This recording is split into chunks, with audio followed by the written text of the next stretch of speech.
Tingle Tingle Kula Limpa, everyone, which roughly translates means welcome to season 4 of the Old SwitchAroo, where we're talking gaming retro with Mike and Jaymo. I'm Mike. And I'm Jaymo. Join us on our epic quest to research and review all 300 plus games in the Nintendo Classics catalog.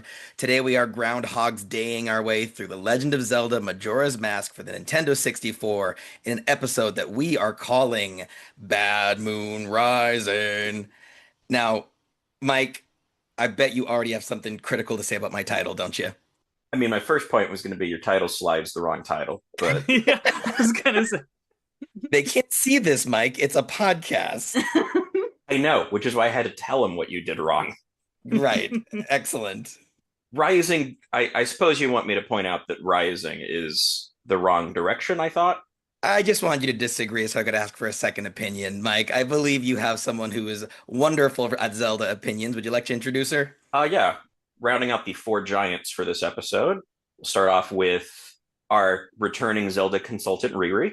Hi. Glad to be back.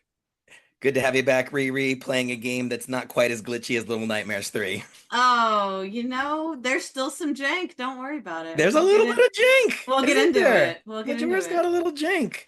And well, speaking of little jank here, I don't know what that means, but we couldn't take the mask to task without the game's greatest nemesis. Please welcome back to the show Derick McDuff from the Underrated Movie Podcast. Derick, how does it feel to face off with this game once again? Oh man, me and this game, we have quite a history. So I'm ready. I'm back. The man is back versus the mask. We're gonna get into it. I can't wait to talk about it. So everyone, without further ado, let's dive into Majora's Mask on the N64, released in the year 2000.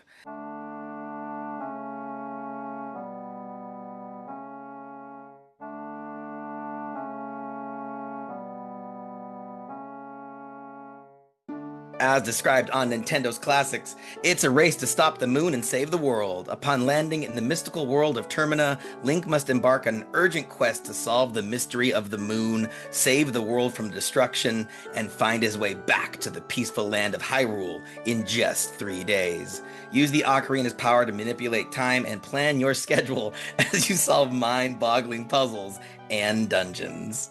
I don't know, pretty hype description. You guys ready? I love planning schedules. It's really That's what I was laughing at. the most exciting part of any day, honestly. Mm-hmm. Put that on the back of the box. And also, I don't know that there's a mystery. I don't know if there's a mystery of the moon as much as like it's coming, it's gonna smash you. Yeah, but not in a good way. Yeah, no. Oh, but that mystery's never solved. They never really quite explain. sort of. Kind of, sort of. So let's take a look at the box art, since that was often people's first impressions. In North America, you have the traditional Legend of Zelda font, this time in a reflective purple instead of the traditional red. Instead of a shield, you have the titular spiked Majora mask with its signature bulbous eyes gazing directly at the customer as a rainbow of colors explode from behind it in all directions. I don't know, Mike. I kind of love this one. What do you think? I don't know. I think that the way that this puts the mask right behind the Z, but you have purple and kind of more like a dark blue. I think the Z and the mask kind of blend together more than I like. Huh.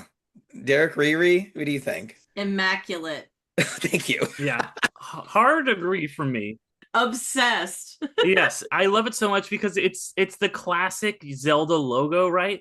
But it's with a unique twist. Like, right, you pointed out, this is the first time they don't use that red and they use something besides Link's shield. And the other ones, it's always been, okay, here's Link's shield in this game, but it's like, oh no, this is something to do with the antagonist. This is a little bit different, and the purple, ooh, it's a little bit spicy. Those eyes. I cannot look away from those mask's eyes. I have to know what the hell that is and why it's looking at me like that. It wants a fight. It scared me, like, as a young kid. Oh, like, absolutely. you see this, like, from 20 feet away at Target, you have to look back. It's such a powerful image. And I also just like the expansion pack required. You're going to mention that. I don't know, RiRi. Like, I feel like it gets me hyped. Like, this game requires a little extra boost. It must be pretty cool. The expansion pack, though, was just from memory, if I recall. But it was one of only 2 games to require it. It was this and Right. Donkey Kong 64. Because they needed to sell those expansion packs. Well, Donkey Kong 64 came with the expansion, so Right. I had it. And I will say they do a lot of stuff with the expansion pack where you don't think about it so much when you're a kid, but going back and replaying both these on as an adult, a lot of the textures and stuff are a lot more intricate in this game. Whereas there was a lot of the stuff in the background would be like these 2D kind of like pictures they would just slap on and stuff. Whereas a lot of the environments are a lot more in depth because of that expansion pack here. Yeah, yeah, the cardboarding effect of the old game is essentially gone. Right. There's not as much diorama stuff in this one.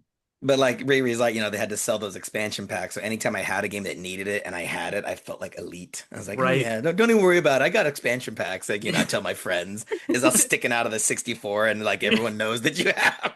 That's the cynic in me though, honestly. I just think that that's still better than releasing a broken game. Okay. Like my adult perspective is that, well, they could have just released a shit glitchy game. You know what I mean? I feel like that would happen sometimes. So at least they didn't do that. Little Nightmares 3. Oh, cough. Oh, sorry. Zelda or Pokemon ZA. Is it calling out glitchy? Nintendo. Oh, it's I love Pokemon, but ooh man. Did you play Violet and Scarlet on the Switch 1? Yes, I did. The memory leak on that was atrocious. Yeah, it was rough sometimes. It was I gotta say, perfect on Switch 2 though. Absolutely perfect. That's on what Switch I hear. 2. Yeah. To the point I'm convinced that they developed it for Switch 2. And like Right. it's not ready. So they just released it. Well, like this one, like it makes sense that this had the expansion pack because this was like toward the very end of the N64's life cycle, like by a few months practically. So it makes sense that they're like, this is outdated software. We need to like really beef it up a little bit to have this very ambitious game be able to play on it. Yeah, I was shocked that this game came out post Dreamcast. And then like you look at it and you're like, wow, like good for them. They were competing with much more powerful systems at the time. And I don't know. So Derick, I want to show you the Japanese box art. Have you seen this one? I haven't seen it in this context, but I've seen this art. Yeah, so for those who can't see it, it's still got the logo, and you have Link riding Epona towards the customer, and then looming in the background are all of the characters. You have the boss monsters and some of your allies, but they're all covered in shadow and looking really sinister. Like, I think it's kind of a sort of ghostly design. Mike, is this one fare any better for you? I think this one's a lot better, and also because the Zelda font is brighter, Yeah. there's more contrast between it and the mask there. The other one looks like the Legend of Zelda to me. This one is clearly dollar store knockoff. This one also kind of matches the OOT Japanese art. It mirrors it in a way, right? Wasn't that one a grayscale Link riding Epona? This one is like a rainbow Link riding Epona. So I kind of like that. Yeah, that's cool. This feels like a Trapper Keeper. Very, very 2000, right? That rainbow gradient there. Did any of you have the lenticular sticker? Yes. Yep, me too. So was it just a 3D image of Link, or was it one of those ones where like it made Link move? Oh yeah, no, it depends on where you like looked at it. It shifted on the art. I think it was the letters would shift behind him. That's dope. And yeah, I think he would move a little too. Yeah. I still have it, I think, around here somewhere in like my closet. I loved that card. Oh man. Yeah, it was the first gold Zelda cartridge I had. Same. It just looks sick. It's just good on them. Here's what they should have done on this cover art. They should have given a little bit of a 3D effect to set the eyes and the mask back a little bit so that the eyes would follow you. Ooh, creepy. I already had nightmares, man. You want a haunted mansion this thing. That's what I was thinking. Yeah. So Majora's Mask was directed by Yoshiaki Koizumi, who wrote the script for Link's Awakening, and Eiji Aonuma, who unsurprisingly directed which game, Mike? I'm not sure, so I'm randomly going to guess Kicks because when I'm just kidding. It was Ocarina of Time. Okay. Aonuma was we discussed that one on that episode, I believe. Yeah. Yeah. So, according to a 2009 Iwata Asks interview for Nintendo's website, Majora's Mask was originally developed as a remixed Ura version of Ocarina of Time to be released on the ill-fated 64DD expansion. It was originally conceived as a flipped Bizarro World Zelda universe, but when Aonuma expressed a lack of enthusiasm in simply rearranging and rewriting Ocarina, producer Shigeru Miyamoto challenged them to make an all-new game in 1 year by reusing Ocarina's assets. Ura Zelda would later be finished by a different team and retitled Master Quest, which was released for the GameCube when people pre-ordered Wind Waker. Did you guys ever play Master Quest? Yes. Yes, I did. Yeah. I had that little pack, and I think it came with a soundtrack CD, if I recall. It was so cool. Yeah, because I got it with, it was like a bonus disc you got for pre-ordering Wind Waker, I want to say.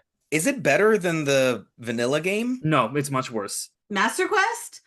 I dislike it. I like it in randomizer. I really do, because when you play over and over again, if you've played a lot of Ocarina, Master Quest ups the ante, keeps it interesting, keeps it fresh. It is harder. Yeah. Yeah, I was wondering, like, was it kind of the first randomizer of sorts? It's not randomized. It's just Remix. kind of like, I mean, how do I say this? There were difficulty levels on games as much back then, right? So it's kind of like bumping up the difficulty level on like KOTOR or something. Okay. That was really what it felt like. The whole game was just harder. Yeah. It was the same game. Though. Yeah, it's the same game, just with different puzzles, different dungeons. And sometimes things, different dungeons, and sometimes some of the stuff wouldn't necessarily like make sense thematically, which is why I didn't necessarily love it. You know. It's the exact same dialogue, exact same cutscenes. So, according to a Eurogamer article by Ed Nightingale, the 1 year deadline caused such stress for the developers that in order to cope with the crunch, they vented their frustrations using NPC dialogue, including the carpenters worrying that they won't finish their project on time, the mayor urging you to keep his troubles secret from his wife, and the mask salesman's iconic line, "You've met with a terrible fate, haven't you?" Did you guys hear this story about how that's the developers just crying directly to the player? Yes. I've never heard that, but I believe it. I had heard that it was done in a year, which is insane. Yeah, they were like not going home or seeing their families and stuff like that, and they were often sleeping under their desks. So yeah, that was kind of a way that like when they put in that dialogue, it was really what they were saying to each other at the office and feeling and stuff. And it's funny because both with that fact and the fact you get about Ura Zelda, I did a freelance piece for Watch Mojo, the 25 things you didn't know about Majora's Mask, and those are both on the list. Nice. Well, but it also tied into what RiRi said about the cover being sort of a flipped color scheme. And so it is sort of this bizarro world kind of Zelda tone, even down to like the cover art. This thing with their frustration also kind of, it slightly reminds me of the like sword forging guys. Like if you go back after you get them the sword, and you're kind of like, I would like, if you go back and talk to him after you get him the sword, and it's like, man, this is going to take me time. Like, leave me alone. Oh, good catch. That might be true. I think that's a slam dunk. Yeah. And also it just, I mean, Derick, I know something you like about this game is like the eerie tone and like knowing that there was actual misery coming through the screen from these poor people who worked so hard on this game. I don't know. It just added how they say that like sad tears taste different than like angry tears or something. What the hell? Who are you talking to? Jaymo. That's a thing. That is Mike, Dr. Lund. Are you torturing people and licking their faces? I read this and it sounds accurate. According to Chris Hemsworth in Furiosa, that's correct.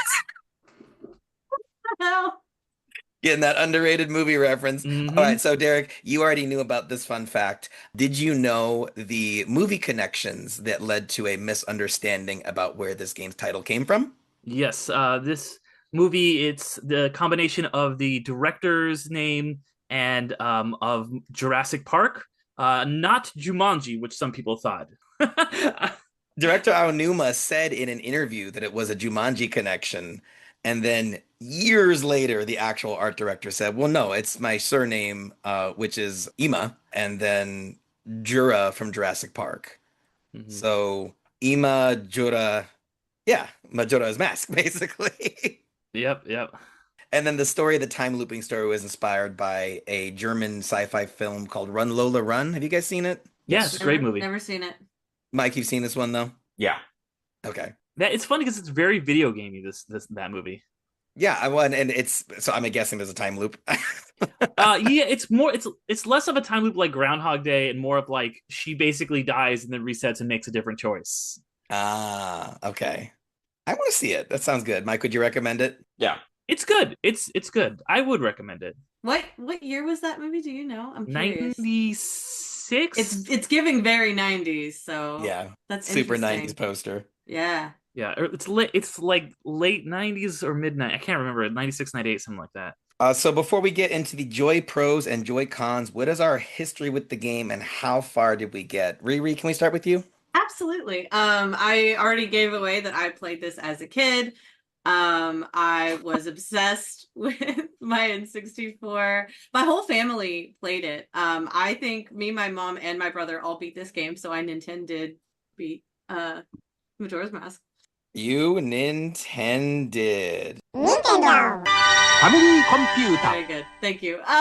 So yes, I did beat this game. I was trying so hard to beat it again before our recording tonight. And I felt the pressure of the day is counting down, dawn of the final day. 3 hours left. I didn't manage it. I ended up in Stone Tower Temple and I said, it's good enough. Mike, I think you had a kind of a similar experience, right? I saw you crunching on this game to try and get through it. How'd you do? Yeah. So obviously no past history with it, since I have no past history with any Zelda games. And certainly like Ocarina of Time was, I think, about 20 hours to beat. And so I put almost 20 hours into this, and I have barely gotten through 2 dungeons. Oof. Possibly the cruelest part of this is, notably with Ocarina of Time, I reached the credits and saw the horse and went, I'm surprised the horse didn't show up. And apparently I missed that.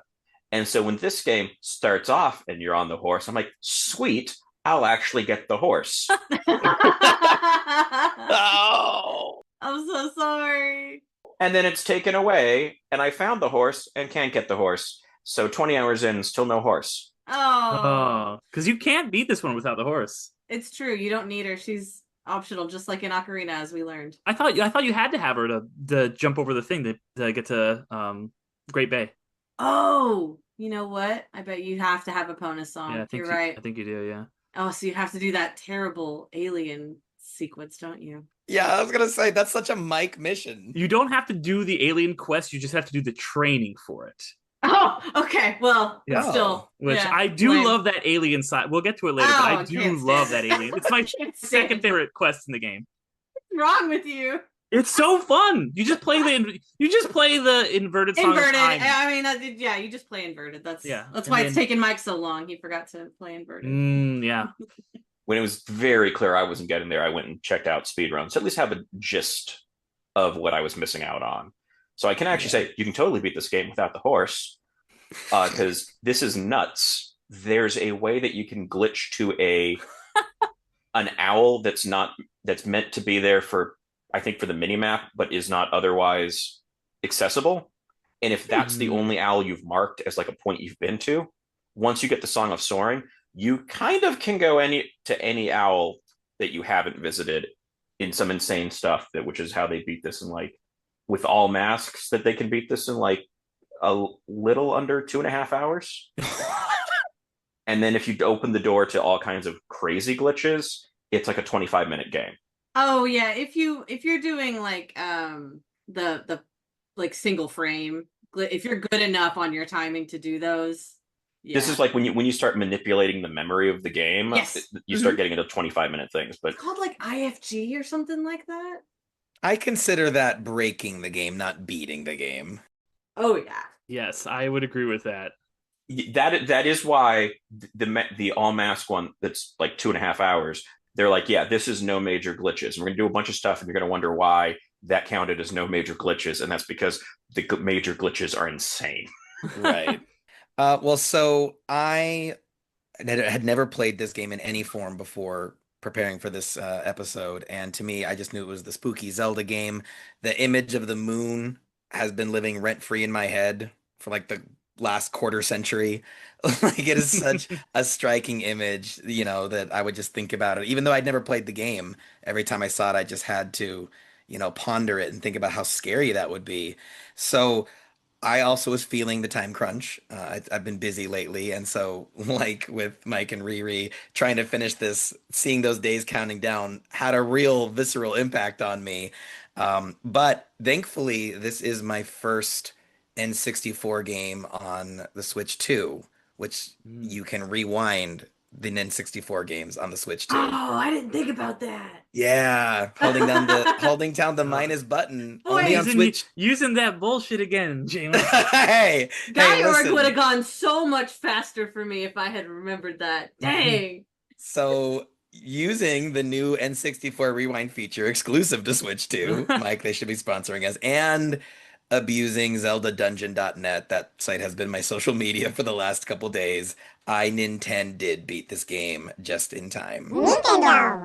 Family Computer. Now, Derick, we've saved the most distressed for last.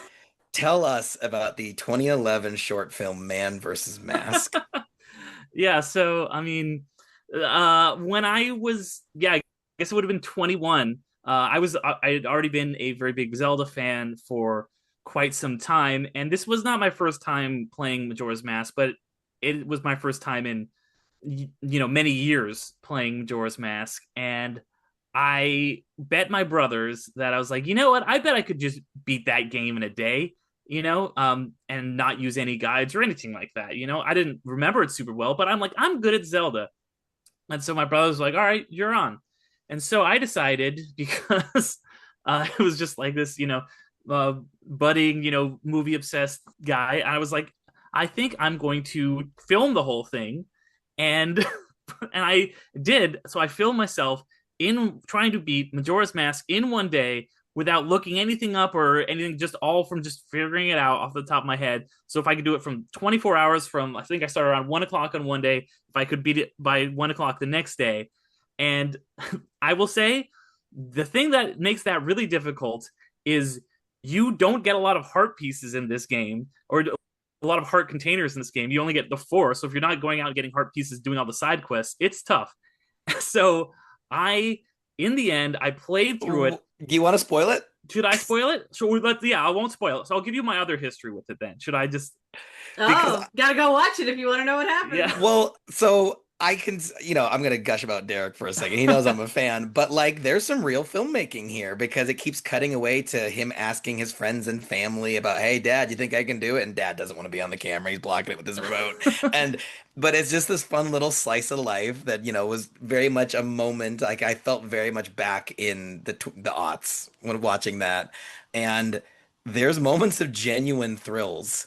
You overcame a lot of challenges. Not saying whether or not you accomplish it or not, but I was on the edge of my seat, dude. It does come down to the wire. I will say that I am fighting Majora with less than an hour left, and if I lose, then I run out of time, because that's the last attempt I get. So I'll just say that it really comes down to the wire. And there's some raw emotion when things go wrong for you. It's just like, oh. The game did crash a couple times because I was playing it on my GameCube, and the GameCube I don't think is meant to be played for 24 hours straight. Yeah, because I was playing it on that same disc that you had the Master Quest and everything on.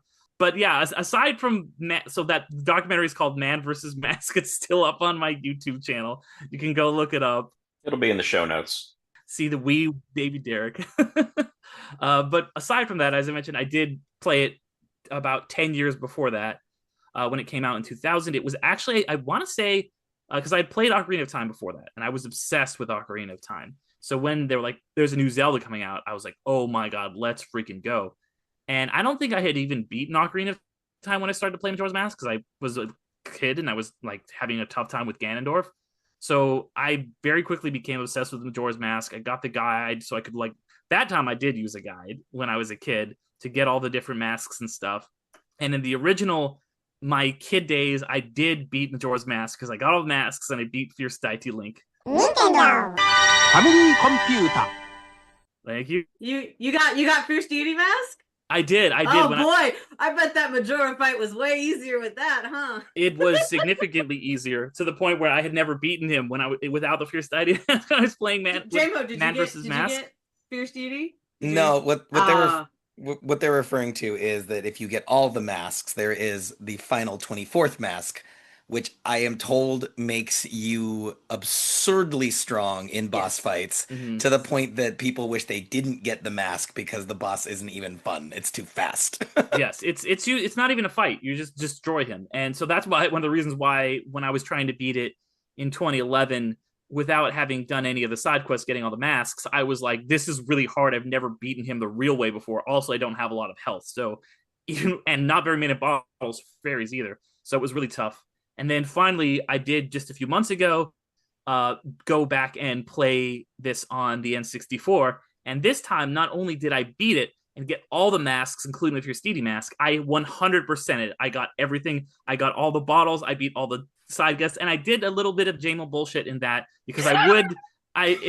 Some of the quests before a mini game or something, I would create a save point because I did not want to have to go through a whole 3 day cycle again just to get to this game where I had to like jump on different platforms. But I rarely 100% games, but I did it for this one because this is my favorite game of all time. Woo! Well, I Wow. think you got to lead us on the discussion of the Joy Pros. Like for me, if we can talk first about the visuals, I think this game is freaking gorgeous, especially the color palettes, the dark purples, the animations of all the people in the villages, all going about their daily routines and all having this personality and way more characters on the screen at one time, I think, than Ocarina pulled off. I usually would struggle to picture like what does that expansion pack look like. I think this game looks leagues better than Ocarina. And Ocarina, a beautiful game, but I think this one takes the edge. RiRi, are you? Do you think this game's a looker like I do? I was obsessed with this game as a kid. If you had asked me which is better, Ocarina or Majora, I said Majora in a heartbeat. Um, I I think it's all the vibes that they pack in. Truly, it's not that the gameplay is that different. There are some changes, there are some quality of life improvements in gameplay. If you're talking just combat and movement, the timer does add some urgency. It's almost a roguelite in that way, in that you're doing the Groundhog's Day of doing the same thing over and over again, but this time I'm going to do it slightly better and improve my score. But I think it's there's somewhere between an Alice in Wonderland and an Invasion of the Body Snatchers otherworldliness to the reusing of the Ocarina characters, right?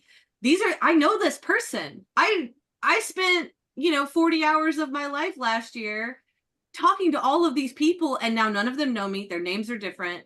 I don't know what's going on. Their personalities have completely changed, and that layered on top of what is intentionally otherworldly art setting, right? It made for the most incredible vibes in gaming. I don't know how to describe it, but it captured my imagination in a way that kid RiRi wasn't ready for. I was obsessed, and I wanted to just be in Termina and learn and explore more. And you really don't get that. There's a lot to the art of the unexplained here Mm. by not really explaining everything and why it's quite so weird. uh I think it makes it more mysterious, more fun, more interesting. So I hope that answered your question. I could just talk about it all day. Well, that's what we're here to do. But like, this feels like the angsty teen of the Zelda series. Yes. And I was the right age, right, for that to like absolutely grab me, and I was like, this is the one. It feels like any character in this game would make a badass tattoo. Like there's just something spiky and colorful about so much of it. So, but Derek, so you didn't take this onto the Cable Club League though. You brought Ocarina of Time, even though you think this is a better game. Yeah, I do think this is a better game. Ocarina of Time, don't get me wrong, also just a stone cold masterpiece. You're comparing two 10 out of 10s, but that's one of the greatest games of all time, probably my top 10. This is the greatest game. And part of the reason I took it on the Cable Club is because Ocarina on the Cable Club is because I wanted to talk about Ocarina, and I kind of knew we were talking about it here, and I also had talked about Majora's Mask on Karosha's podcast. So if you you can check that me talking about that out, and I wanted to just talk about Ocarina of Time a little bit. But just because that was just that's kind of what you think of when you think of the greatest game of all time. Whereas it's not a deep cut, but this is like saying that it's like Empire Strikes Back. It's like The Godfather 2, right? You have the setup of like, here's this incredible, and I know it's not the first Zelda, but it's the first 3D Zelda, where you have this beautiful, amazing world, this new series that is just like, wow. And then you have the sequel, which is a little more intricate, a little more interesting, a little characters are more interesting. It's a little darker. And so it takes all that good stuff that had been established in the first one and builds on it in a way that only a sequel can. So I really, really love that. I mean, there's, like RiRi said, I could talk all day. I could do a 12-hour podcast in Majora's Mask, I feel like. And, you could just watch hours and hours and hours of people theorizing what everything means, or like, like all the stuff about the stages of grief, or like what is Link going through, like all these different things, the meanings of the game. And like it's a lot like, RiRi talked about also how kind of it's like weirder and darker, it's a little bit quirkier, just like Link's Awakening was. I think that this shares a lot of DNA with that, where you have the kind of more traditional Zelda, and then you have the sequel, or he goes off to another world. There's no Zelda, there's no Ganon, and it gets a little bit weird. And I really want that. I wish that Tears of the Kingdom would have been that. I don't know what we're gonna get. Zelda. you just like, if that had been the case, if they had gone more Elden Ring vibes on Tears, I would have died. Right. That's what I compare this game to. Like, whereas Ocarina is a fairy tale, Majora is like a dark Grimm's fairy tale. Exactly. Right? I was gonna say that. I was gonna say this is very grim. The Grimms, Brothers Grimm. So I cannot get enough of this game. I will replay it all the time. I was replaying a little bit right before we started. It's just endlessly fascinating to me. And I think it also does. It is the ultimate example of why this medium works. I think you could theoretically adapt Ocarina of Time into a movie, that it could transition into, that story could work in another medium. You would have to make some changes. I don't think you could do that with Majora's Mask. I think Majora's Mask is the ultimate example of what a video game is, because of that unique time loop element, which obviously you see that in movies with Groundhog's Day and Palm Springs and other things. But the way it's here, where, okay, if I go and talk to this person, then I'm going to set this whole chain of events off. I'm going to start this whole side quest. But if I do this side quest, it's going to impact this other side quest. I can't go save that old lady anymore. I need her to get robbed by Sakon so that I can get Cafe and Anju back together. It's stuff like that it's the interaction that you do here. It's seeing that that Anju will go to the pool and sit there with an umbrella or her parasol for a certain time at a certain day. Not because that's what this character does in a video game, but that's because you're seeing the same 3-day cycle. You know what these people are. You even get like a little journal to keep track of them. That is such a cool mechanic. It really feels like they pushed the boundaries of what was possible on the N64 here, and just in video game storytelling in general. I'm so glad you mentioned that, because one of my Joy Cons was going to be like, I feel like they didn't really take advantage of the 3-day loop thing, storytelling wise. But I heard there was this big side quest with, what'd you say, Cafe and Cafe and Andrew, yeah. And apparently it's the best chain of side quests in the game, and it's great storytelling. Oh, it'll tug your heartstrings. I skipped skip the whole thing to finish on time. Oh, you gotta go back. Yeah. But Mike, I know that sometimes, even if you don't have the best time with a game like Ghosts and Goblins, I'm thinking of, an aesthetic can go a long way towards your enjoyment of it. Did you vibe with how this game looked and felt? I don't think so. I didn't notice much difference in how it looked from between this and Ocarina of Time. Like there wasn't. Yeah. And then I think I noticed stuff in terms of the music, but it felt more of a combination of either just going, hey, wait a minute, I recognize that music, or at least for the stuff that I spent a lot of time in, I'm just going to say acoustic choices that I was not a fan of. Like the amount of time that I spent trying to figure out with the crying kid, and I'm like, I have to just keep listening to this while I'm trying to figure out what to do. It's like, this just keeps going. Like, if that had been quieter out of the room, it would have been one thing, but it's just like, I was there a long time listening to that. So like the audio parts that stuck with me, I was not a fan of. I'm guessing you weren't happy with the noises Odolwa makes. Which one's that one, RiRi? Oh, that's the very first boss in Woodfall. He got some noises, man. Yeah. Is he the? Is that the one? He's like chanting What? and What? singing. Yeah. Derick's got it. I was like, I'm not doing it. I might have just gotten canceled. Right? Hey, it's nondescript. Look, don't you worry about that. I'll jump on that grenade later in the podcast. Oh, man. But what I think I really noticed playing Majora is that in my mind, it was all the stuff I liked about Ocarina, but better.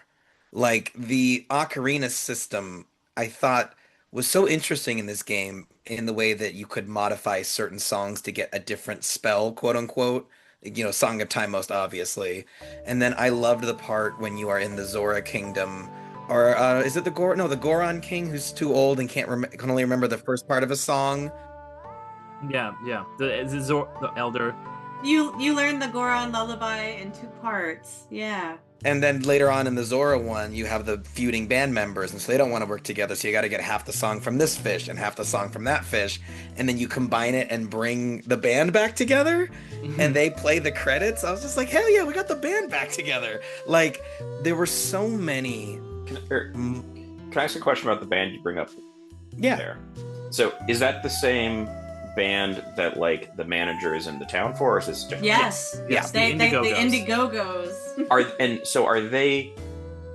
Because that's the bit where there's a bit in the dialogue with the manager about their song. I think that's who has the bit of dialogue about them having a song, "Ballad of the Windfish." Yes. Oh, You know Which is where a that's reference, from, yeah. Mike. And the fun part is because it's like, oh, well, have you heard the song? It's like, really?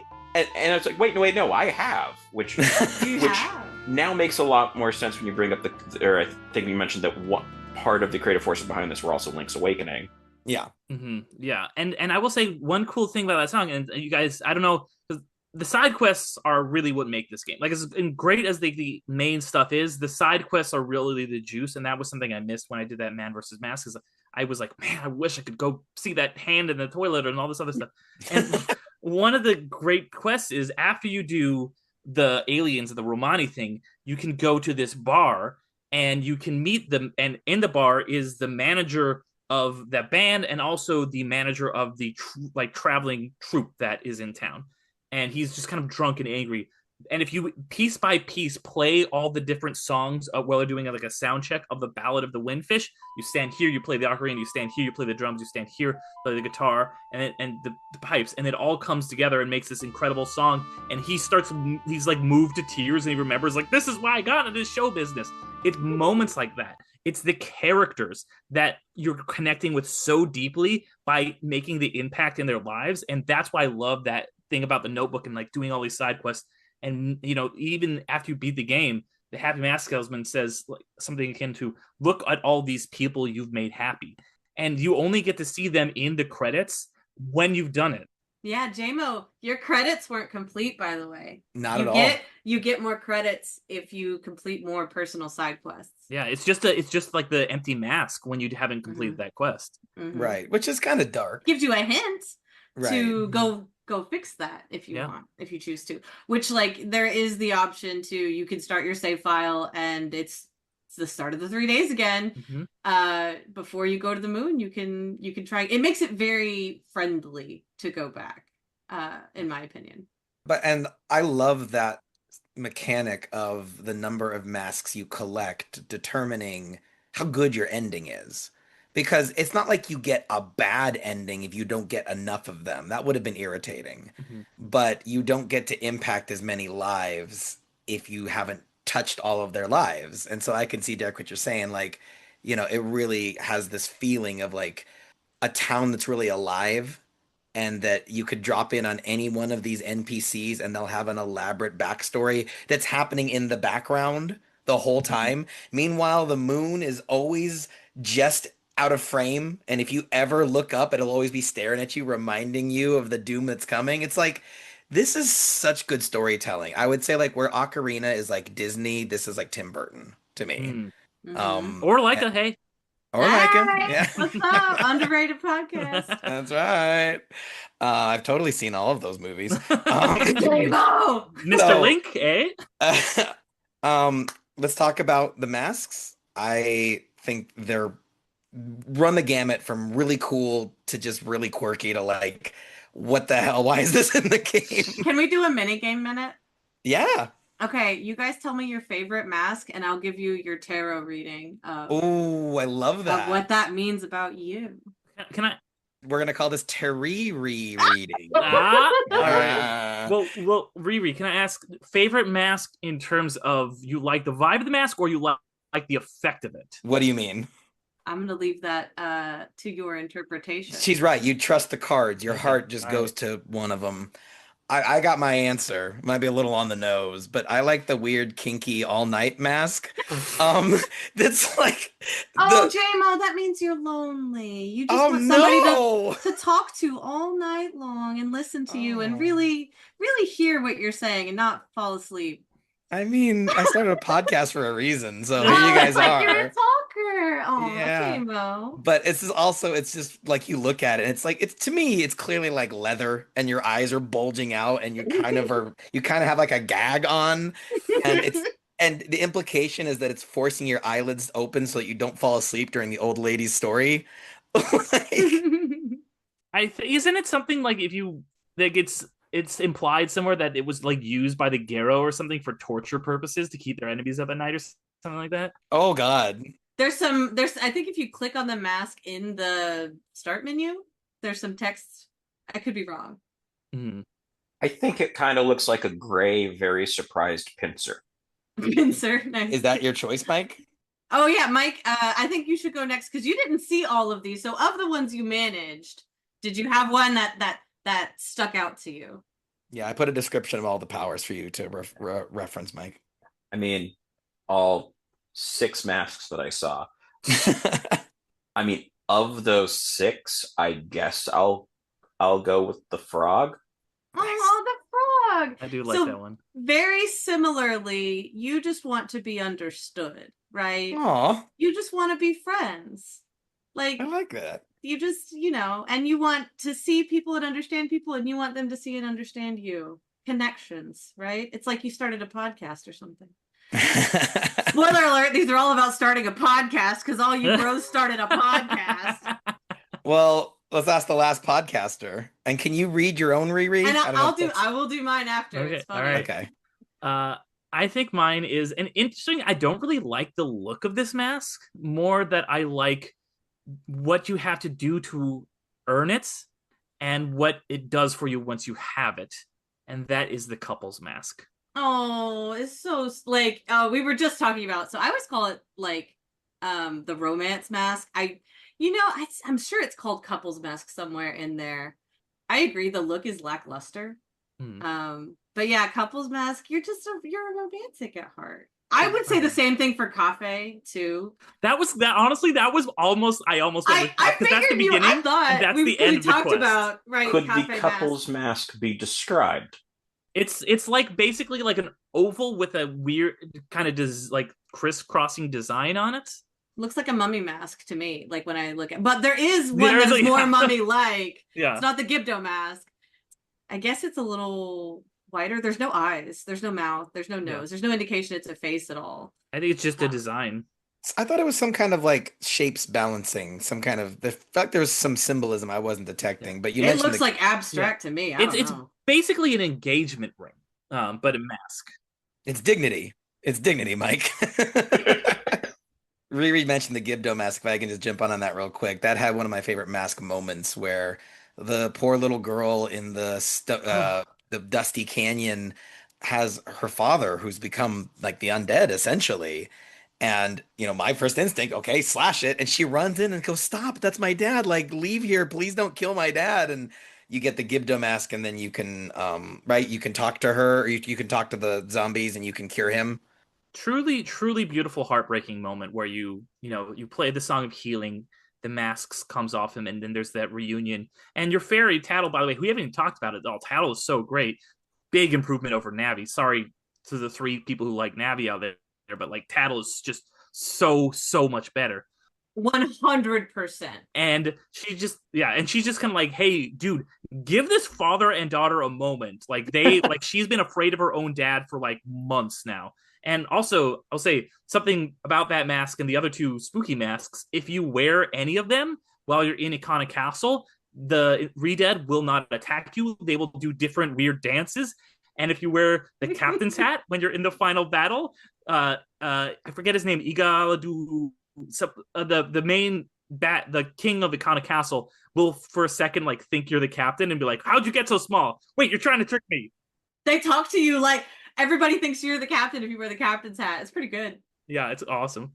I mean, that's just kind of conceit for storytelling through the whole game, though. That was one of the things I thought was so cool about it, is that you wear the Goron mask, you walk up to any NPC, they talk to you as if you're a Goron. Mm-hmm. And so that alone required so much more dialogue. Mm-hmm. Every NPC had to have a reaction to Link, and a reaction to if he's dressed as the Zora, and a reaction as a Deku, and it's just like, that must have been exhausting. Branching conversation paths, right?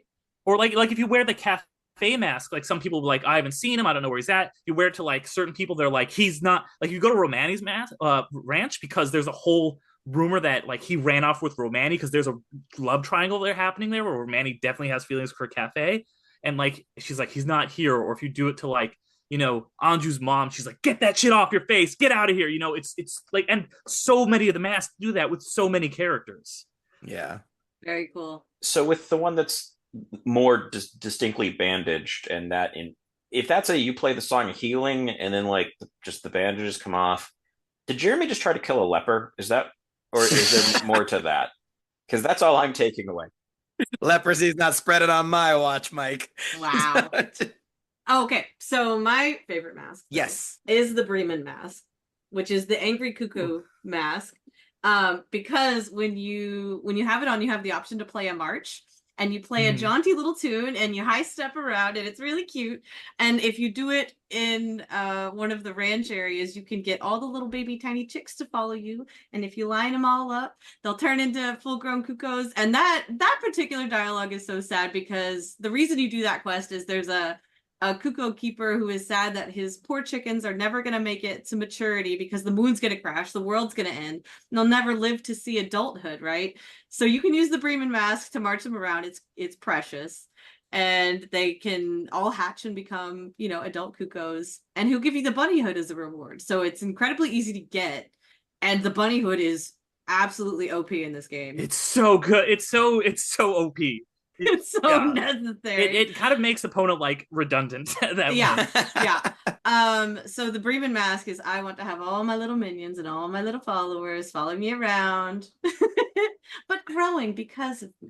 Right? Is that your chat? This is your why chat, That's my isn't it, chat. Reese? Yeah, absolutely. Really, real fact trivia here. Do you know why it's called the Bremen mask? No, I have no idea. So I found this out when I was doing research for that article because I never knew. I was like, what is Bremen? It's a reference to a Grimm's fairy tale about a troupe of animal performers. Just like that's how you get the Bremen mask. His dialogue is about like a circus troupe, basically. Mm-hmm. And so that's what it's referencing. It's referencing a Grimm's fairy tale about a troupe of animals that went and performed in the German city of Bremen. That's so cool. Dope. I love that. Yeah. I'm glad that you have all the trivia. Oh, I have so much useless knowledge about this game. And the question on everyone's mind is, what does it mean if you pick the Zora mask? And it means you're horny. Oh.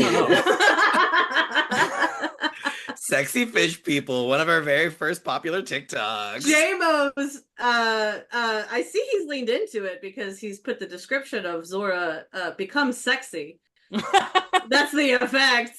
I had a limited number of letters there, RiRi. Although that was fun when a student last year came up to me towards the end of the year and was like, sexy fish people? I was like, hey, like, listen, you found the podcast on your own, all right? One last thing I wanted to just sing about this game, the praises of, I guess, is how it varies the gameplay. I felt like once an hour, the gameplay style would like shift. So there was like the horde mode, defending the barn against the aliens. Then there's a Pokemon Snap River Cruise, Derick. Hell yeah. Right? Like, is that the most Derick thing you've ever seen in your freaking life? Right? Throwing it back to my OG appearance. And then swimming as the Zora through Great Bay and dolphin jumping, and you've never moved this fast in an N64 game. So graceful. The rail shooter defend the caravan, betting on freaking dog races. Go Blue Dog. This was like GTA before, everyone's like, oh my God, in GTA, you can actually go bowling. Majora's Mask did that and didn't even brag about it like 25 years ago. So, was there anything else we liked about this game before we move into our next segment? I mean, it's just like everything, right? It's like you said, there's just so much to do here. And as like I said, as good as the main plot of this is, where you're going up against Skull Kid, and who, by the way, like you feel for the Skull Kid. He's like Ganondorf is like evil, whereas Skull Kid is like this poor misguided imp who is, been hurt by his friend and kind of gets used as a literal puppet. And that's all great. But what really, really works for this game is going and talking to these people and interacting with their lives and really getting to know them. And just to talk a little bit about the cafe one, that is the quest where you start to meet you're meeting all these different people. You're meeting the postman and cafe's mom. And you're going in and out of the city, and you have to go to specific places at specific times. You have to go to Sakin's hideout, and it's hard. That like getting through that thing is hard. You actually control cafe for a second, and then to the reward at the end of that is so it's so fulfilling.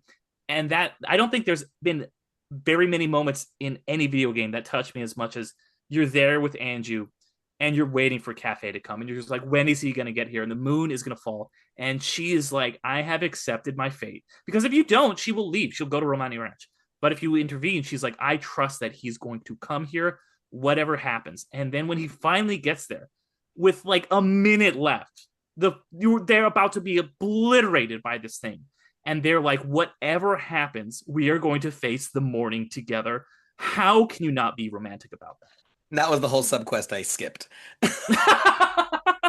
I missed out. You got it. Oh my gosh. That's because I said the aliens one was my second favorite. That is my number one with a bullet, because it's that, but it's like a branching side quest. It's like multiple side quests, and if you want to get everything in it, you have to do it at least 2 times, because there's 2 different. You can either give the letter to the postman or his mom. They'll both give you a mask. So it's one of those things that it makes the game, right? And you don't need to do it to beat it, like you said, but it's so rewarding if you do. And I'll say also, if you do, in those end scenes we talked about, you get to see their wedding. Oh my god. Oh my god. These characters mean so much to you, Derick. They really do. They really do. I love it. I could heap praise on this game all day long. The enemies are more interesting. The combat is more varied. The tools are a little more polished. The very first thing you do in this game is you jump up 3 stumps, and they immediately show you, hey, this is not the same game, by the jumps being very different, right? He does a gainer now. He does a flip. And that just sets you up for, ooh, this is the same but better. And that feeling stuck with me the entire time I played it. And it was absolutely reinvigorated playing it again to remind myself of everything for the podcast. I think it's a rich, interesting, fascinating Wizard of Oz take on Ocarina, and I absolutely adore it. Mike, was there anything that you liked about the game? Because I'm getting the sense you had trouble with it. I think with some reservations, I think a lot of the plot stuff that was going on within the town is at least the part that I found more interesting. And then you just have to leave the town and do stuff. And how a lot of that worked, I was less thrilled on. But I think once I had that notebook, and I was like, okay, if I can find the right people, I can get some of this. Like I started to do some, I did some of those tasks.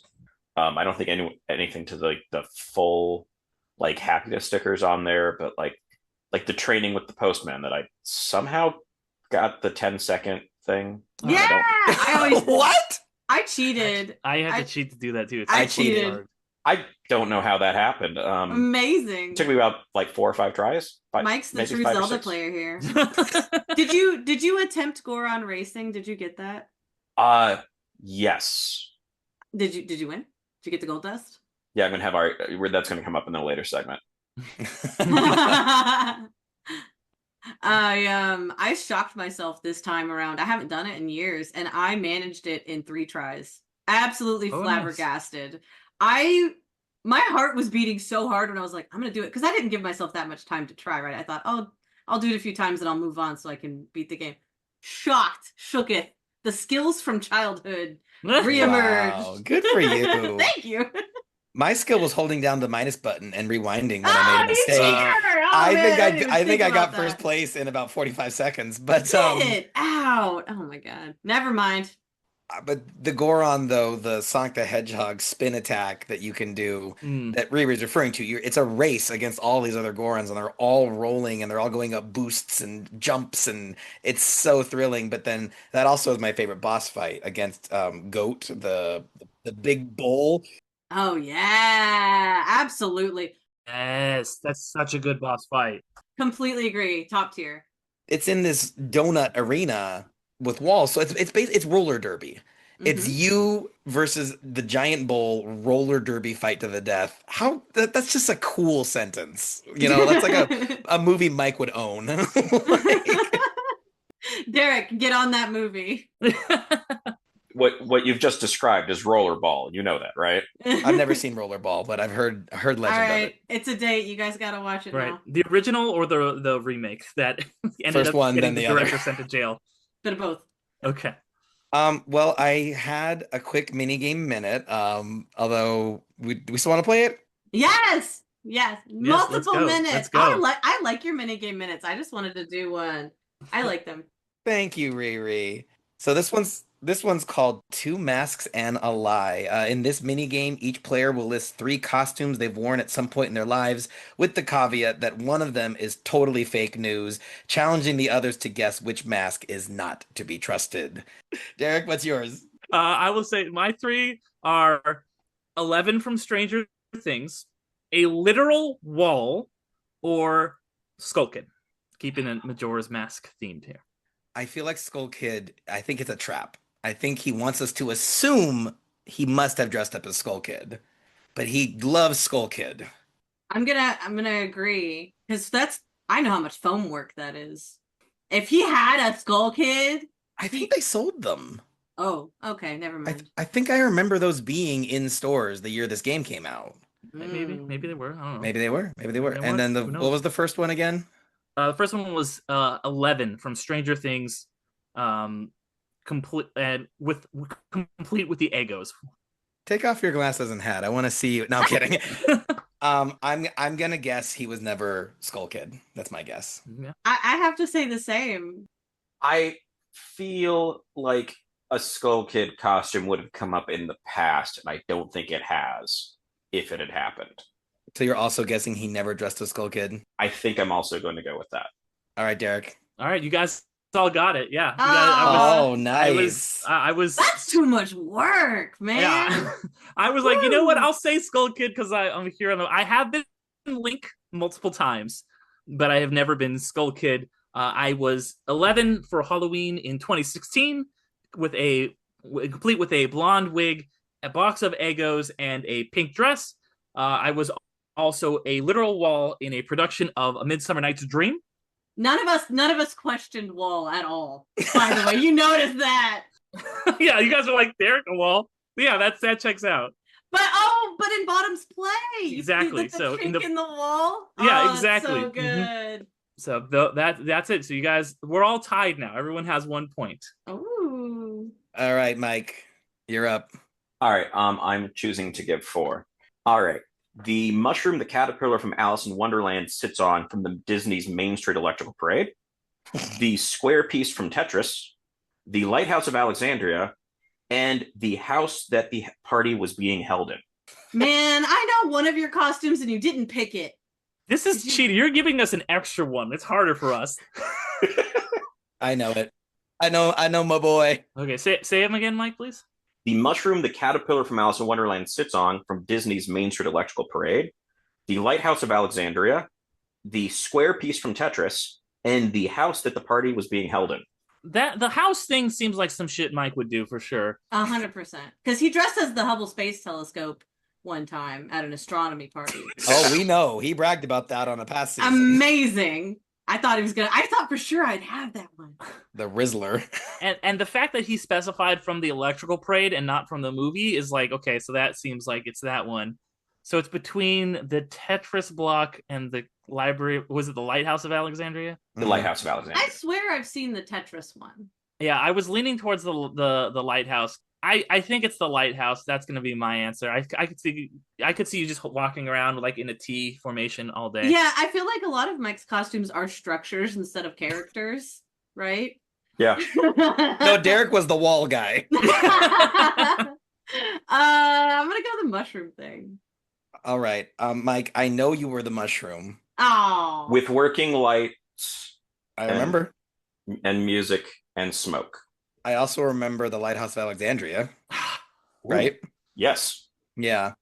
I think you're throwing us for a loop because I believe you were the straight piece from Tetris, not the square. So I'm saying that's the lie. Yes. Yeah. Oh, wow. That's my boy. I almost went with that. You just had to give us 4 instead. Yeah, That's what I hear. I couldn't remember the piece, but I was like, I swear he did a group Tetris thing. I think I saw it. Yeah. Just the one. I will add, all 4 of those were based on Halloween parties at the same house. The house costume was the last year they were going to do a party there. Nice. And so the veranda of the house costume has miniature versions of all the previous costumes. Oh my god! All of your previous costumes? All of my previous costumes. That's pretty great. Which There's got to be pictures of this somewhere. Yes. Honestly, the veranda is still like in my apartment because I didn't have the heart to get rid of it. You got to show it to me sometime. It's like the little electrical float like lights up on that. It's like a cutout and some lights. Like it's not super fancy, but they were all represented there. I think I've only ever done one, at least for the parties there, that was like a normal person costume, and then everyone felt like I cheaped out because they'd switched themes late, and they went from like fairy tales, myths, and legend and something to nurse rhymes to just legends. Yeah. And I went as the host from Legends of the Hidden Temple, which is basically like a shirt and cargo shorts and like a microphone. We all wanted to be on that show. RiRi, you're the last one? All right. Okay, so I have been a cosplayer for a long time. So Mike was here for lots of these. Mike was living in Nashville. So I'm gonna try and trip Mike up. I think he's gonna get it though. I'm not nearly that confident. So I love Dragon Con, and so there's something called Dragon Con TV that plays in the hotels. And so one year I went as a host from Dragon Con TV, a very distinctive host. And then 1 year I went as Gandalf, both gray and white, including beards. And 1 year I went as Medusa from Soul Eater. I feel like she's a clever one. Hmm. And I think that the whole like, oh, gray and white, I think that was meant to throw us off the trail. I don't think she ever went as Gandalf. Because Soul Eater, it's niche enough that it'd be weird to her to make that up. And going as the host, I think that's also kind of, so I'm guessing the Gandalf is the fake. All right. Derick should go next, right? Sorry, say him again for me one more time, please. A host from Dragon Con TV, which is a reference to, the convention Dragon Con. Medusa from Soul Eater, which is anime, and Gandalf from Lord of the Rings. Gray and white. Gray and white, bit of both. I'm just gonna take a total guess here and say Medusa. Okay, Mike? I know about her having Gandalf costumes. Dang it! Oh, yeah! Nice. Of the other 2, I think I'm going to guess that the Dragon Con TV thing was a thing that you would do. And so, because that feels very, there was a lot of back explanation to include that. So I'm going to also guess Medusa. You're all wrong, bitches. Ah. Medusa, I cosplayed while Mike was here. But I wouldn't know if he would remember that one. That was my first group cosplay, was we all did Soul Eater. Gandalf the White and Gray, I made a burlesque act for Gandalf Big Naturals.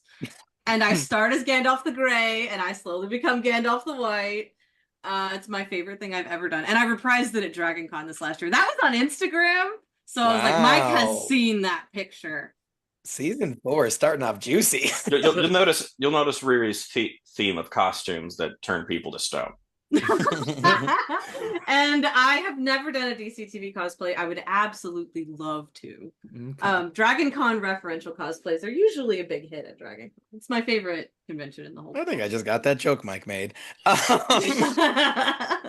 Well, that means that I am the winner. 2 Damn. points. GG's. That was fun. GG for me. If you guys are interested, I did just in our our Discord chat drop my costumes. I guess I better. Oh my gosh. I better show JMO Big Naturals because it was a hit. Well, you know what's not a hit? The Joy-Cons of Majora's Mask. It's not perfect, so I feel like Mike has some things that he's got to get off his chest. Or anyway. Some big naturals. Mike, take it away, please. I think I have two main issues with this. The first is, like, Ocarina of Time, what I enjoyed a lot was the exploration puzzle parts. And I think with Majora's Mask, I felt like I was having to do a lot more platforming that I do not like with how this handles. And I think the time cycle really clashes with a significant portion of sort of the trying to work through puzzles with the amount of stuff that just resets. And so there's, I think, for me, a lot was frustrating to finally figure something out, but figure it out without enough time to do anything. And while in town with a lot of those quests, you have that notebook of figure out what you want to be doing. A lot of the game writ large, there wasn't sort of a, okay, I figured this out and it's tracked. It would be, okay, I did all these things. Which ones were right things? And so I think overall, for me, the time constraint really impeded sort of it going through the game at a pace that I was enjoying.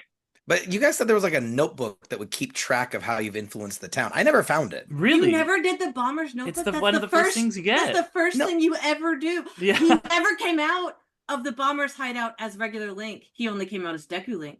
Yeah. That's exactly how you skip that. Yeah, because if you just talk to the bombers again... Wait, that's how you get that? You get the notebook that keeps track of everyone you've helped. And it's permanent. If you do it once, it's done forever in the notebook, no matter how many times you restart your cycle. I had to redo that stupid find the bombers thing and then just like switch to human at the end.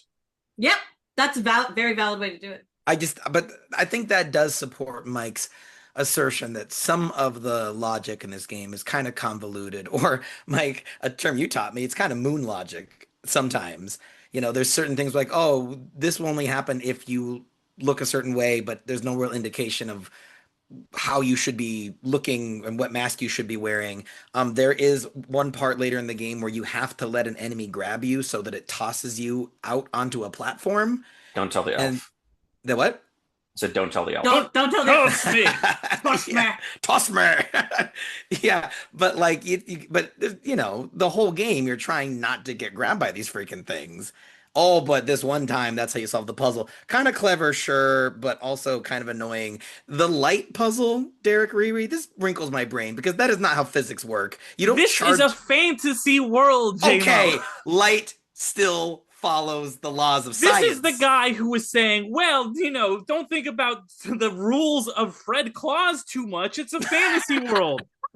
You can't hold previous podcasts against this man. Okay. Rude. Okay. Rude. Sorry. I just thought the mirrors were Mike, you're a scientist, okay? Yeah. Optic slabs were a pain in the neck, right? Yes. They always are. Yeah. So this one, light don't do that. Okay. It does not do it in the real world, but the logic in the game is consistent. And the rules in the game are consistent about that's the way light works in the game.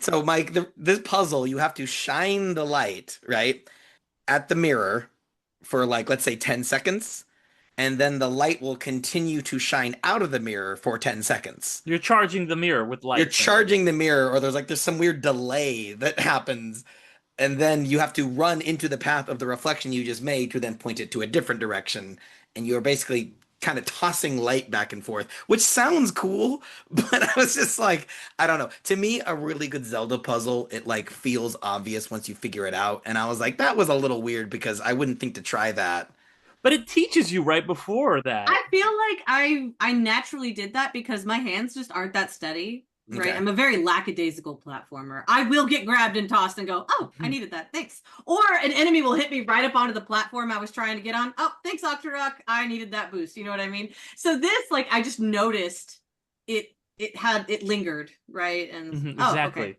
Yeah, I could go catch it. I'll start this issue at a much more base level. One of the very early things you have to do is go into this version's Lost Woods and find one of the witches. The either Kome or Kome. Yeah. Kome, I think is her name, right? Yeah, and so Kotake. Yeah. And so here's how this worked for me: is like when I got down there, and I get down there in time to see one of them fly off, and find that she's looking for the other, and then follow that monkey and find the one that's crashed. And it's like, oh, do you have anything that can help me? And I was like, well, I have a song of healing, and you seem hurt. That doesn't work. And it's like, okay, no, I need to give something else. And so I go back to the potion shop, and there's just a note saying, like, nope, we're off in the woods. The timing was wrong on that, Mike. You had to go on day 1. Yeah, that's what I found out eventually. Yeah, I'm so sorry. That's half this game is figuring out people's schedules. And I think I didn't even realize because I've always gone on day 1. I didn't even realize. I've absolutely done that and been like, oh shit, I lost track of time. And it hit this thing where it's like, I feel like I'm looking at what I have to work with and doing what it's indicating to me to do, and it's not working. The what gets me though is not the puzzle solution, it's actually giving her the potion. Because Ocarina trains you to hold the button, right? And so you get to her and then you drink the potion in front of her and you go fuck. which is legitimately a funny thing and has become a meme at this point, so that you drink it in front of her. Everybody does it, right? I did it as a kid, yeah. I did it last week. Yeah.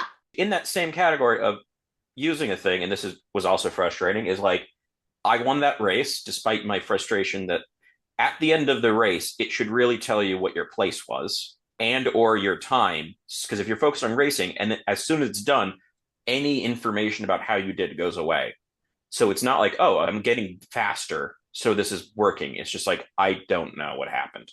But I get this gold dust, and I had already melted out a forge, and like, oh yeah, if you bring some gold dust, we can make your sword, like we can upgrade your sword permanently. So I got a sword, I have gold dust, this ought to work great. Oh, no. I have no idea what I'm supposed to do with that because I went back to them. You have to upgrade the sword one time on day 1, come back on day 2 with the gold dust, and they'll upgrade it permanently. You have to come back day 3 to get the permanent upgrade. You have to have planned that out and brought them the sword day 1, then go Goron race, then give them the gold dust. If they'd indicated like we can upgrade that sword with gold dust, instead it never gave me an indication of what was wrong. Right. It made it seem like I couldn't figure out the correct way to give them the gold dust. And then I spent 100 rupees on an upgrade I didn't want, thinking that, well, maybe if I say yes, they will take that and the gold dust at the same time. No. That was also the one point where like the time loop mechanic annoyed me, is that I defeated Goat, the boss of that area. So I turned off the blizzard and now the shop is open. But I didn't have enough time to do the sword upgrades, and so I had to reset time using the Song of Time, but now I have to fight the boss again. Now, mercifully, they did think to put a warp from the beginning of the dungeon to the boss fight, so if that happens, you're at least not doing the whole dungeon again. But I was just like, I just beat this boss, and now I'm doing it again due to something that doesn't feel like it was in my control. I felt like I was punished for something that I didn't do wrong. Does that make sense? Why were you having to fight the boss again? Because when I reset time, the blizzard came back. You can't do Goron races if it's not spring. Right. So it has to, and the only way to get spring is to defeat Goat. So you kill the giant bull, that turns off the blizzard, which then lets the shop open. And of course, if you go back in time with gold dust in a bottle, it just poofs. Yeah. Yeah. So that don't work. But that should, though, because like every other item doesn't. Well, I guess your arrows and stuff. Fairies poof. Fairies poof out of bottles. Yeah, potions poof. Yeah, there's very limited things that don't poof. It's like the permanent items. Yeah, your pictures are gone, which really pissed me off. I didn't realize the pictures deleted. Yeah. So there's just so much of that of the, which things do or don't stick around. That's a learning curve. was very frustrating. And the idea that, okay, so unique items don't stick around, but my certification to carry a powder keg does. Small keys. The first time you see a small key fly out, you're like, And it made it so hard when I had to redo dungeons, because the dungeons usually are very well designed with the sense of, you kind of go through like, okay, I've gone through these rooms and done what I can do in these rooms, and I have to figure out, where's there a thing I can do in a room that I haven't done yet. And when it got to this game, I had to go back in and be like, okay, which things did I do I still need to redo, and which things do I not? Yeah.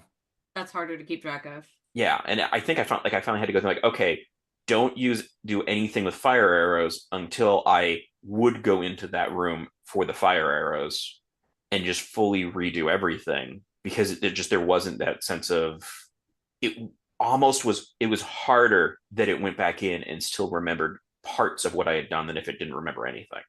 I get that. It's like seed bleed in a randomizer where you forget, did I do that quest? Or was that the last time I played a randomizer? We call it seed bleed.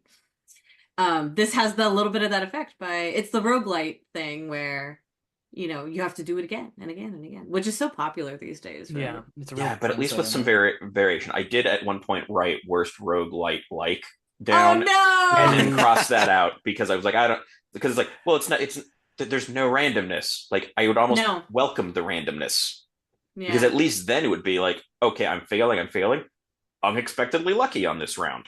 So, Derick, is there anything you don't like about the game? First I'll say a lot of the things you guys don't like are things that work for me, like all that roguelite stuff, the difficulty, the 3-day cycle, and having to manage so much stuff is all things that I like a lot.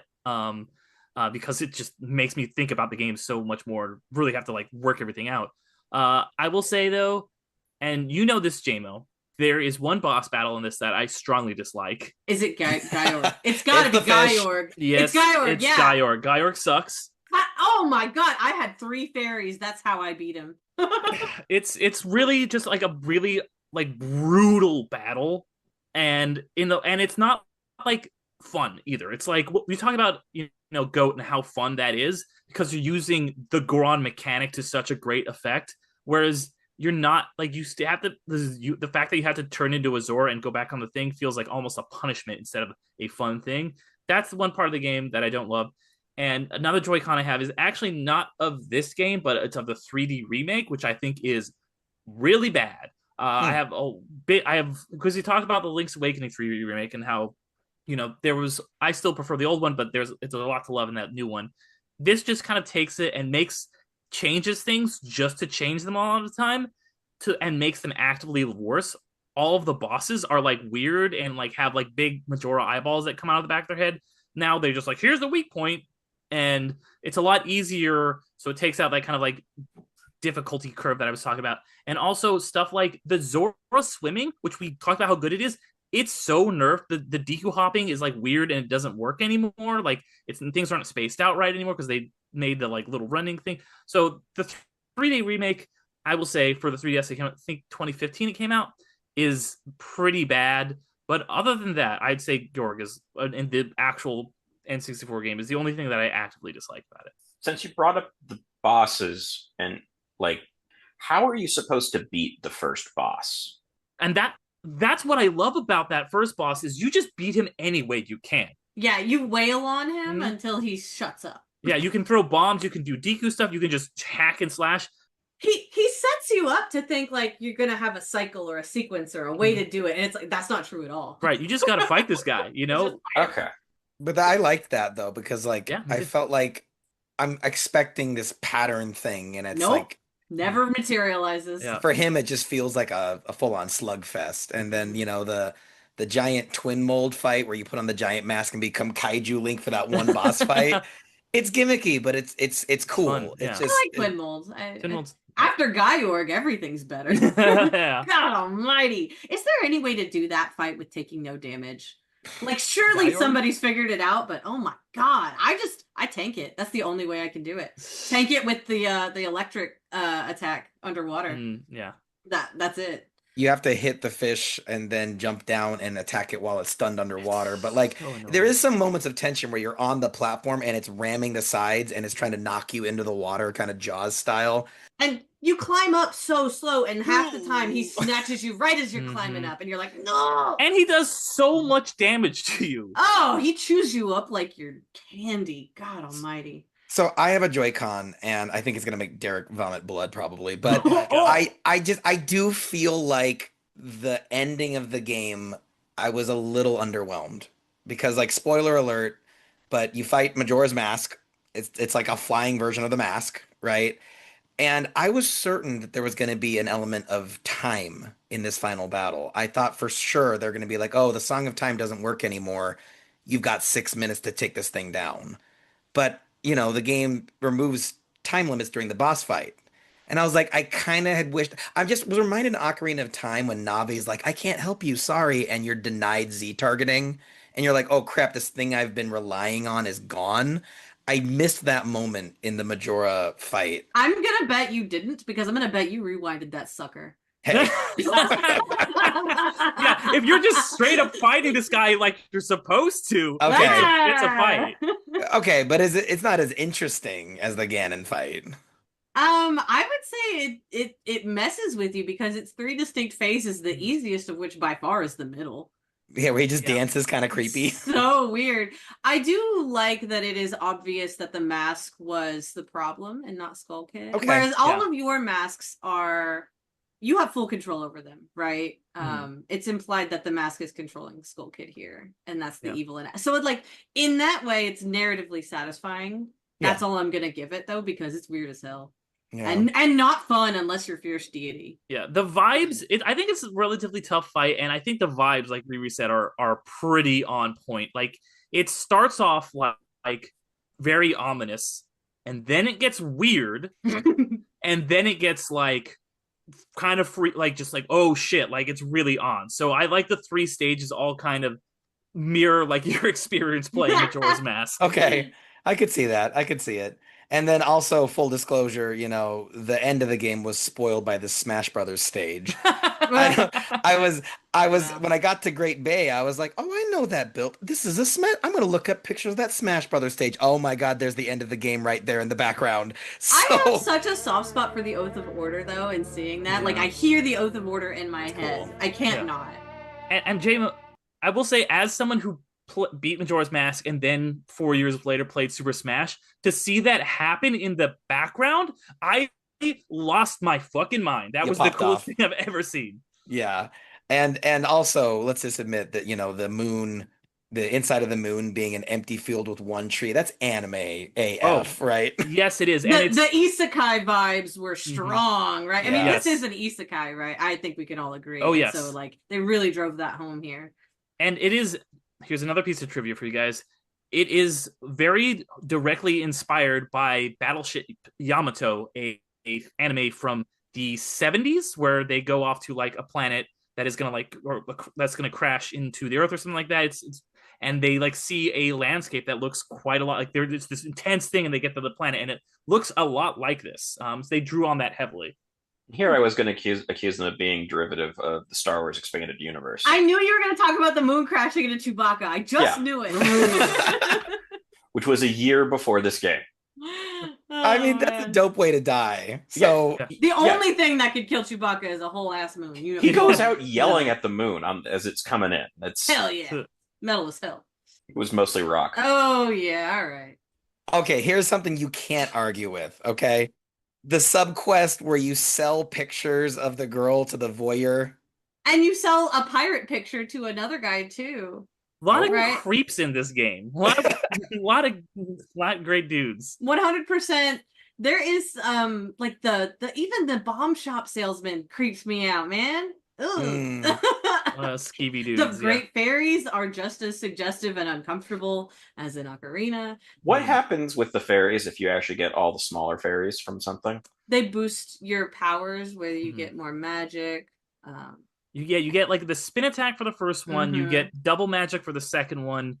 The third one is you get your hearts you have twice as much health. You get hit for half as much. Double defense is what we call it. Yeah. And then the third one is you get the Great Fairy Sword.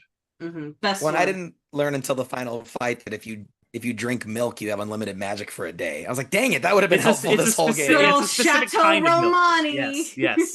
You got to get the cow mask 1st. Like I wish that that stuff with the fairies had felt slightly more obtainable because it was just so many. It's hard. 15. That's tough. It's tough. And all in one cycle, right? You don't keep it. I never did that before doing it for this most recent playthrough. Yeah, and I think the last bit is just dialogue that I can't get out of was so frustrating in situations where it's like, because so much of this is like go talk to people, I want the ability to bail out of those conversations and not be like, well, maybe if I talk to the jugglers with this nope, it's the same bad joke. I don't want the same bad joke. I've heard this so many times. Well, you can just hold B and it goes through it quick. For some dialogue. A lot of dialogue will go faster if you hold down B. Not all of it. Which I unfortunately always do when I'm trying to go to the bank and then I accidentally deposit 0 and I have to do it again. Yeah. That one should just let you deposit, like, if you put in like 900 and you have less, it shouldn't be like you're trying to scam me. It should just be like, oh, you want to just deposit everything you have, not have to enter a 3-digit number. But he was so happy when you deposited money. I really loved doing that. I can't stand how many lines of pointless dialogue there is, though. There should be 2 at most. Is there? He's like, oh, let me check. So.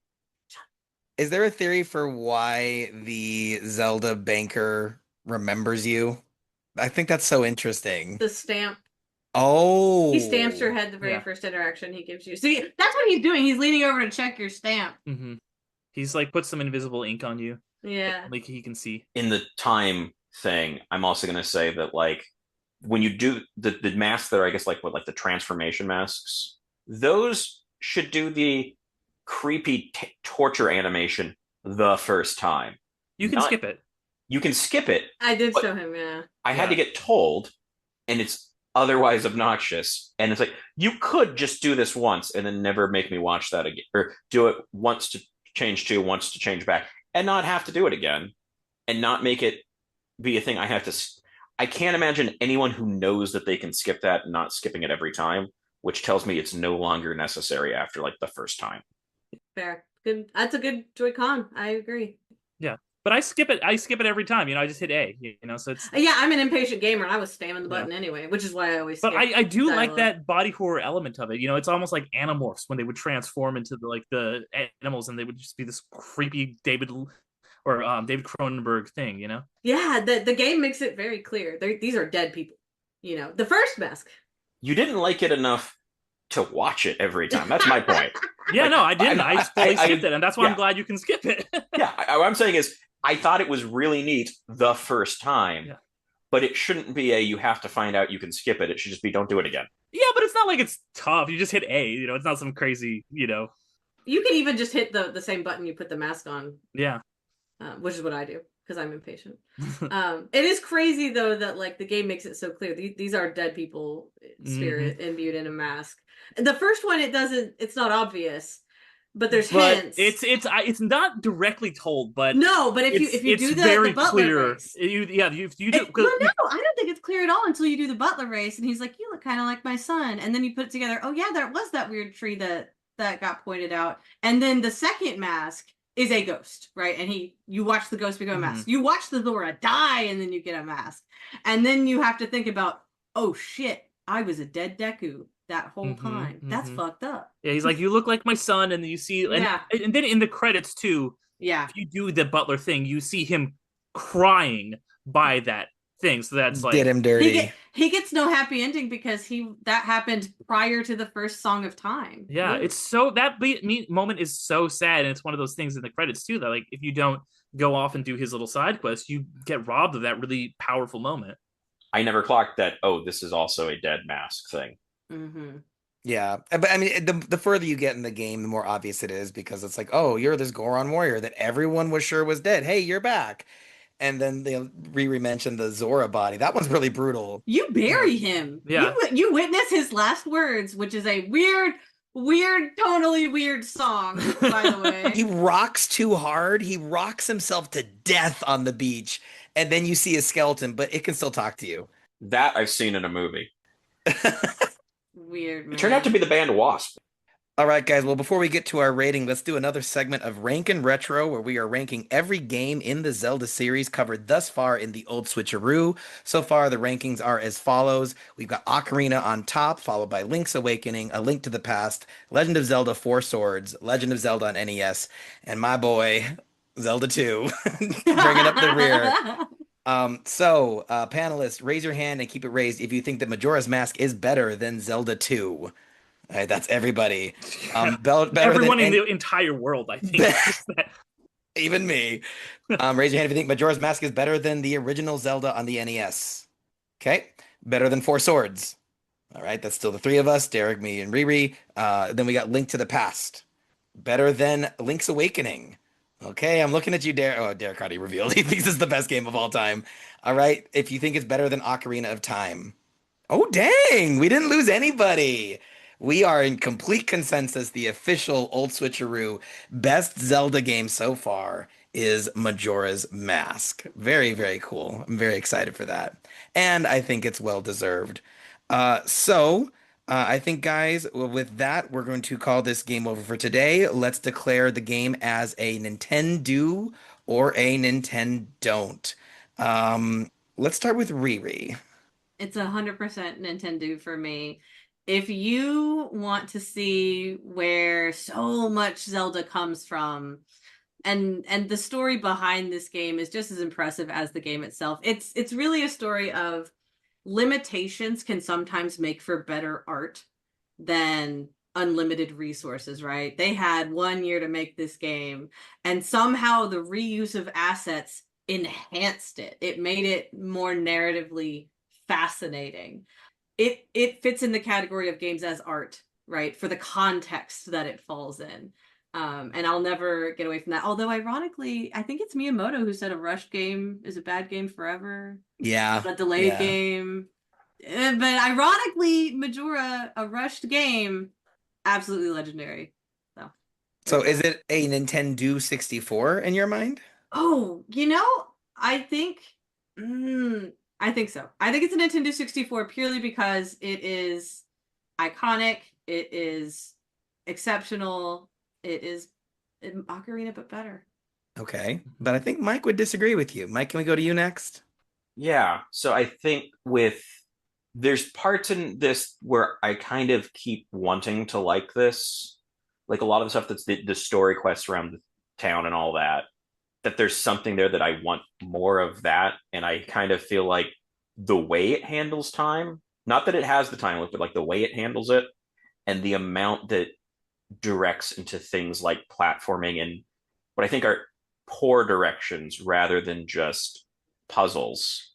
Like ultimately, like it was always not fun as I was for me as I was trying to push through. Like I didn't have the as much of an exploration sense that like the parts that I liked of Ocarina of Time kind of kept having the brakes slammed on it.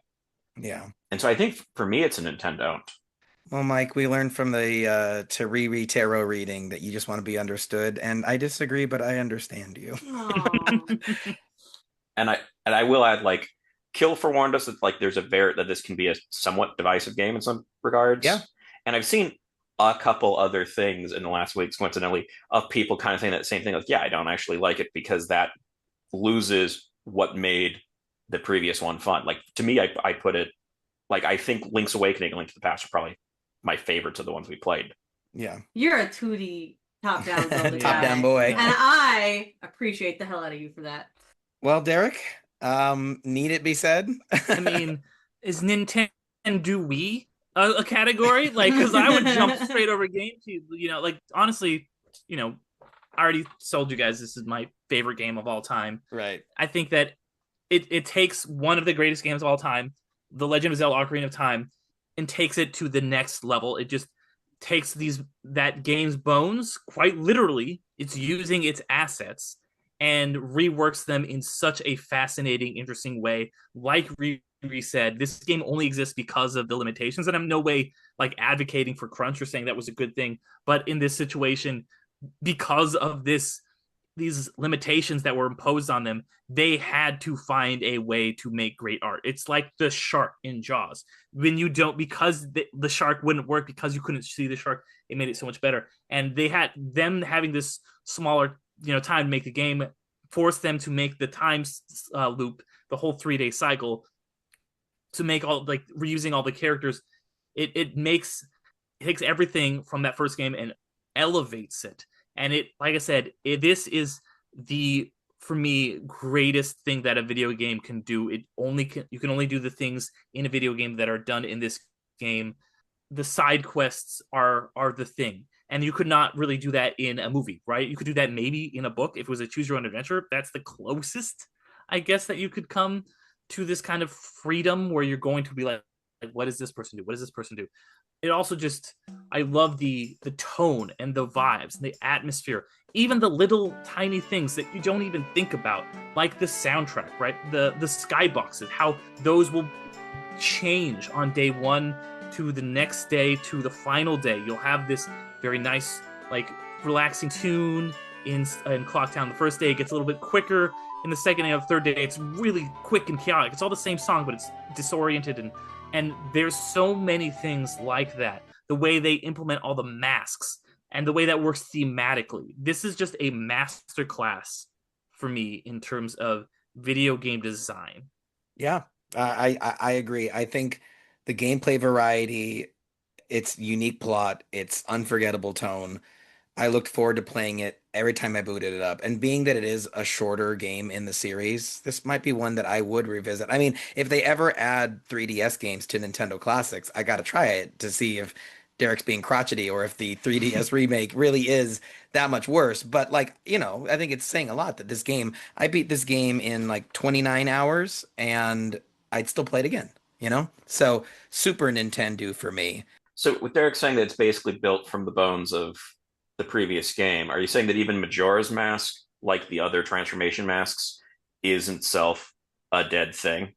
I was like, where's he going with this one? I don't know where he ended up. I don't know about that, but I do know that this Link ends up a dead thing in the timeline. We didn't talk about the timeline, but this hero ends up training Twilight Princess's Link as a dead hero to continue the narrative. Brilliant. That's dope. Yes. Well, can I give my little, I won't go too much into this because I've thought a lot about the timeline, and my whole thing with the timeline is that for me, I think that these are legends. They are loosely connected. I agree. Yeah. For the record. Thank you, RiRi. For the record, I completely agree. These were Easter eggs that got tied together in a way that's weird and fun to talk about, but is not serious. And yeah, people get way too in the timelines and the timeline split and all that stuff. And it's like, well, you know what? The reason that Twilight Princess and Wind Waker don't work together is because they're just different tellings of different legends. And the people telling those legends both heard the Legend of Ocarina of Time, and they both told their different sequels. It's almost like religions that contradict each other. And it's like... Yeah, comparative religions, just like the first Zelda, right, Mike? There you go. There you go. Yep. Well, RiRi, Derick, thank you so much for being here for the launch of Season 4. You both have been such a pivotal part of this podcast. I could not imagine doing it with anyone else. Before you get on out of here, why don't you remind our listeners where they can find your stuff and anything else you'd like to plug? RiRi, can you go first? Sure. My name is RiRiYells. I'm on Twitch. You can find me at RiRiYells. That's my username. So twitch.tv/RiRiYells. I like spooky games and indie games, and sometimes we play classics like this or randomizers. So drop on by. Love to see you. Awesome. And Derick, where can people find the Underrated Movie Podcast and the rest of your prolific body of work? Yeah, so if you just look up Underrated Movie Podcast, however you're listening to this, it will come up, or go to underratedmoviepodcast.com. I, as you mentioned, do a couple other things, including the podcast Infinity Stones and Dragon Bones. And I just want to shout out that on December 15th, if you want to hear Mike or Jaymo talk to me, you can listen to either one, because on December 15th, I will be coming out with episodes for both of you guys, for both of my shows. Jaymo is going to be talking about Fred Claus, as I alluded to, with me on Underrated, and Mike on the Patreon feed I'm going to be doing a bonus episode of Infinity Stones and Dragon Bones talking about Blade, so you can listen to either of these hosts, come talk to me on either one of my podcasts. And I do a bunch of other podcast stuff, but those are the main ones. Infinity Stones, Dragon Boats, underrated. And then I also have the Patreon where you can find that episode. I'm Well- a patron. It's totally worth it. It's so much fun. There's JMO content in there as well. So, you know what? We got to do it then. If that's releasing on the same day, listen to both and then chime in on the Discord. Who did it better? Mike versus JMO. We're facing off. Put up the poll. There can be only one, but And Derick, that means people have to subscribe to your Patreon. So it's- Well, works for me. And those episodes at the time that you were listening to this are already available. perfect. Okay. There we go. All right. Well, that sounds excellent. Everyone join us next time when we are going to be doing odd jobs around the house in the adorable Chibi Robo for the GameCube. Also, don't forget to visit www.theoldswitcharoo.com where you can find links to our Spotify, our Discord, YouTube, TikTok, and all the social medias you can shake a joystick at. Big thanks to Crystal Fields for our incredible intro song, and please, dear listener, don't forget to like and subscribe. Every click means a lot, and you mean a lot to us. Until next time, this has been the Old SwitchAroo, where we've been talking gaming retro with Mike and Jaymo. I've been Mike. And I've been Jaymo. Game on, everyone.